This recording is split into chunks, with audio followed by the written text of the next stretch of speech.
The crate slipped an inch on my shoulder the moment the growl hit my ears, and I froze mid-step because something small and gray had planted itself directly in my path with its teeth bared and its ears pinned flat against its skull. It was a Vashtok cub, maybe the size of a large dog, and it opened its jaws and let out a roar that had no business coming from something that young. The sound rattled the metal grating under my boots. Around me, the promenade of Kesh Station went dead silent. A group of Ithran traders stopped mid-conversation. A pair of Coral Kin engineers standing near a supply stall turned to stare, their long fingers frozen over a datapad. Even an older Vashtok trader 3 stalls down stopped counting his goods and looked up sharply, like he had heard a fire alarm. I did not know, in that first half-second, that everyone around me expected me to lower my eyes and back away. I did not know that this was the one universal rule every species on that station understood without being told. When a Vashtok roars, you yield. You do not answer. You do not meet it. You show your throat and you wait for it to lose interest. Nobody had explained that rule to me. I had 40 kilos of filtration cartridges digging into my shoulder, a delivery schedule that was already behind, and something ankle-high yelling at me like I had stolen its dinner. So I did the only thing that felt natural in that moment. I dropped the crate, leaned down until I was almost eye level with the cub, and roared back. It was not elegant. It was loud, and cracked in the middle, and probably sounded like a man being startled awake in the middle of the night. But it did not stop, and I did not look away, and for 3 full seconds the entire promenade held its breath. The cub's roar cut off mid-note. Its ears shot straight up. It took 1 step backward, not the way prey retreats, but the way something surprised pulls back to get a better look. Then it sat down on its haunches and stared at me with 2 enormous black eyes, its tail giving 1 slow sweep across the deck plating. That was when I heard footsteps behind me, heavy and deliberate, the kind that come from something built to never need to hurry. An adult Vashtok arrived at my side, easily twice my height, gray fur catching the overhead lights, and for one long moment, I genuinely believed my next delivery was never going to be completed. She looked at the cub, she looked at me, then she made a low sound in her chest that I mistook for a warning growl, and would later learn was closer to quiet laughter. "You answered her," she said, in the flat accented trade language most non-humans used with us. "She started it," I said, because it was true, and because my brain had not yet caught up with the danger my body should have been feeling. "Cubs roar at everything," she said. "It means nothing on its own. It is posture, a test.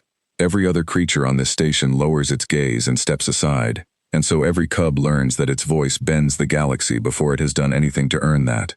You did not step aside." "I did not really think about it," I admitted. "That," she said, "is the interesting part."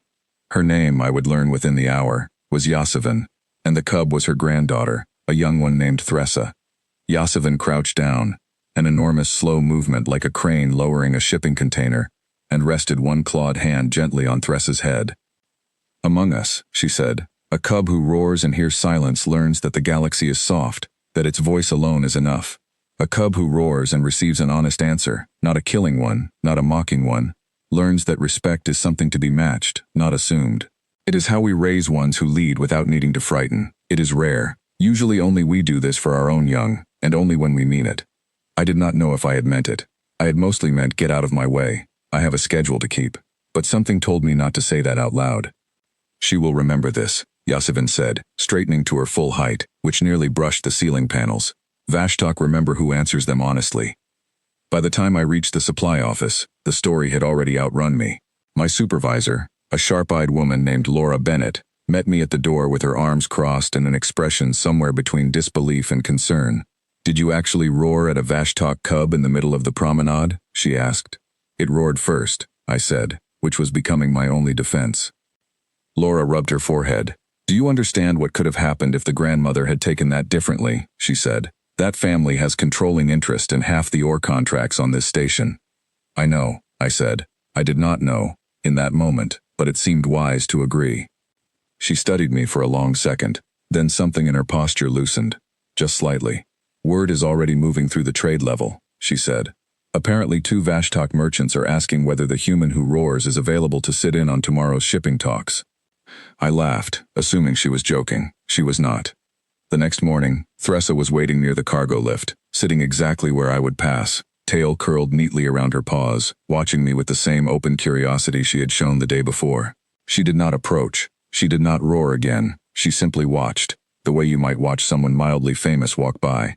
and then fell into step a respectful distance behind me as I made my rounds. I told myself it would pass in a day or two. It did not. By the end of the week, the story had grown legs of its own, the way stories do when they travel between species who each add their own flavor to it. The Ithran traders were telling it as a tale about human stubbornness. The Coralkin engineers were telling it as a story about human recklessness. And somewhere in the Vashtok trade halls it had apparently become a story about respect, which was the version that mattered most, because it was the version that reached Korath ears. The Korath were not like the Vashtok. Where the Vashtok were blunt and honest in their displays, the Korath were something colder, something that tested boundaries quietly before ever raising their voice. They arrived on Kesh Station on the same week my little roaring match had become station folklore, here to negotiate a long-term supply contract with the Human Trade Office. And from the moment their delegation stepped off the transport, I could tell they had heard the story too. Their lead negotiator, a narrow-eyed figure named Talvor Reeve, requested me by name to be present at the first meeting. Laura pulled me aside before it started. "I do not know what game they are playing," she said, "but be careful. The Korath test people before they trust them, and their tests are never obvious." The meeting room was small, metal-walled, with a long table and a single window looking out over the docking bay. Talvor sat across from me, flanked by two silent aides, and for the first 20 minutes the conversation moved exactly the way trade conversations move: numbers, timelines, delivery windows. Then, without warning, Talvor slid a datapad across the table and asked a question that had nothing to do with cargo. "We hear you challenged a Vashtok in the open promenade," he said. "Is this true?" "I did not challenge anyone," I said. "A cub tested me," I answered honestly. "Honestly," Talvor repeated, tasting the word like it was unfamiliar. "And if it had been an adult instead of a cub, what would you have done?" The room went quiet. Laura, seated beside me, went very still. I understood, in that moment, that this was the real negotiation, the one that had nothing to do with cargo contracts at all. Whatever I said next would decide whether the Korath trusted humans enough to sign anything, or whether they would quietly walk away and tell every trade partner in the sector that humans folded the moment real pressure arrived. I thought about lying, about saying something confident and hollow. Instead, I told the truth. "I do not know," I said. "I did not plan what happened with the cub." I reacted. If it had been an adult, maybe I would have frozen. Maybe I would have backed away like everyone else does. I cannot promise you certainty, because certainty would be a lie. Talvor studied me for a long moment, his expression unreadable. Then he did something I had not expected. He laughed, a short, sharp sound, and leaned back in his chair. "Every other species we have traded with gives us a rehearsed answer," he said. "Confidence built for show. You gave me uncertainty built from honesty. That is worth more to us than bravery." The contract was signed within the hour, better terms than Laura had dared to hope for. When we left the room, she looked at me with something between exhaustion and disbelief. "You have no idea how close that could have gone wrong," she said. "I am starting to get an idea," I said. That should have been the end of it, a good story to tell at the end of a long week. But the sector was smaller than it looked, and reputations traveled faster than cargo ships. 3 weeks later, a message arrived on the station relay, addressed to the Human Trade Office, requesting my presence at a mediation on a neighboring outpost called Varen Hold. A dispute had broken out between a Vashtok mining crew and a group of independent human contractors over damaged equipment, and both sides had specifically asked for the human who roared to help settle it. Laura tried to talk me out of going alone. I told her someone had to, and it might as well be the person both sides already trusted for reasons neither of us fully understood. Varen Hold was rougher than Kesh Station, dimly lit corridors, exposed piping, the kind of place built fast and cheap by people more interested in extraction than comfort. The dispute room was crowded when I arrived, tension thick enough to feel through the recycled air. On one side stood a group of human contractors led by a stern-faced man named Colin Ashworth, arms crossed, jaw tight. On the other stood a delegation of Vashtok miners, their posture rigid, clearly holding themselves back from something neither side wanted named directly. Colin spoke first, voice clipped with frustration. "Their crew damaged 2 of our drilling rigs and refused to acknowledge it," he said. "We have logs, we have proof, and every time we bring it up, they act like we are the ones causing the problem." The lead Vashtok miner, a broad-shouldered figure named Korveth, answered without raising his voice, though the tension in his shoulders said plenty. "Your crew altered the drilling schedule without informing us," he said. "Our equipment was damaged, compensating for a change we were never told about. We have already offered repair costs. Your people refused to accept fault on your side. Both sides had logs. Both sides had proof. And both, I realized within minutes, were technically right about their own piece of the story, and completely unwilling to hear the other half. I did not roar in that room. There was nothing to answer with a roar. Instead, I asked for both sets of logs to be laid out side by side on the table, timestamps and all, and I asked each side to walk through their version without interrupting the other, a rule enforced simply by me repeating it evenly every time someone tried to speak over the line. It took almost 2 hours. Slowly, the timestamps lined up into a clearer picture, a missed communication between shifts, a schedule change logged late, equipment strain nobody had caught until it was too late to prevent. Neither side was fully to blame, neither side was fully innocent. When I said that out loud, plainly, without softening it for either side, the room went quiet in a way that felt different from the silence on the promenade weeks earlier. This was not fear. This was two groups being told an uncomfortable truth by someone who had no reason to favor either of them. Colin was the first to speak. "If that is true," he said slowly, "then we owe them half the repair cost, not all of it, and not none of it either." Corvett's ears flattened briefly, not in aggression this time, but in something closer to reluctant acceptance. "That is a fair number," he said. It was not roaring that solved it. It was refusing to flinch from an uncomfortable truth, the same refusal that had kept me from backing away from a cub weeks earlier. I only understood the connection once I was back on the transport home, watching Varen Hold shrink behind the window. When I returned to Kesh Station, Thressa was waiting near the cargo lift exactly where she always waited, older by only a few weeks but noticeably steadier on her feet. Her roar by then a distant memory neither of us brought up directly. She did not roar this time. She simply walked beside me for the length of the promenade, matching my pace, tail held high, and something about the ease of it told me this had stopped being about a single strange encounter and had quietly become something closer to trust. Yasavin found me later that same day, standing near the observation deck where the station's residents often gathered to watch transports arrive and depart.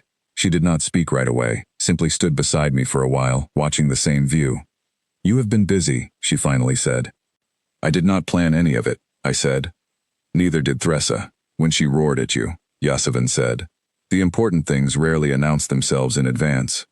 I asked her, then, something that had been sitting in the back of my mind since that first day. "Why does it matter so much to your people?" One honest answer from one stranger. Yasavin considered the question longer than I expected. "Because most of the galaxy has learned to fear us before knowing us," she said. "Fear is easy to earn, and difficult to build anything on.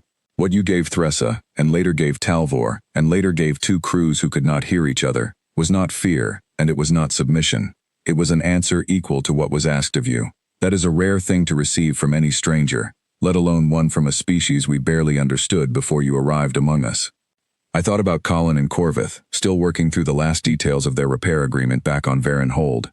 I thought about Talvor, who had tested me with a question instead of a threat, and had found something he valued more than confidence. I thought about a cub who had roared at me for no reason other than instinct, and who now walked calmly at my side, without needing to prove anything at all. None of it had started with courage, not really. It had started with a crate on my shoulder, a schedule I did not want to fall behind on, and a reflex too stubborn to know when it was supposed to back down. But somewhere between that first roar and the quiet trust of a cub who no longer needed to test me, it had become something larger than a single moment of accidental defiance. Word of Varen Hold reached the trade office before I did, and by the time I walked back into Kesh Station's main corridor, Laura was waiting with an expression I had not seen from her before. Not worry this time, but something closer to quiet pride. "You keep doing this," she said. "Doing what?" I asked. "Answering things nobody else is willing to answer honestly," she said.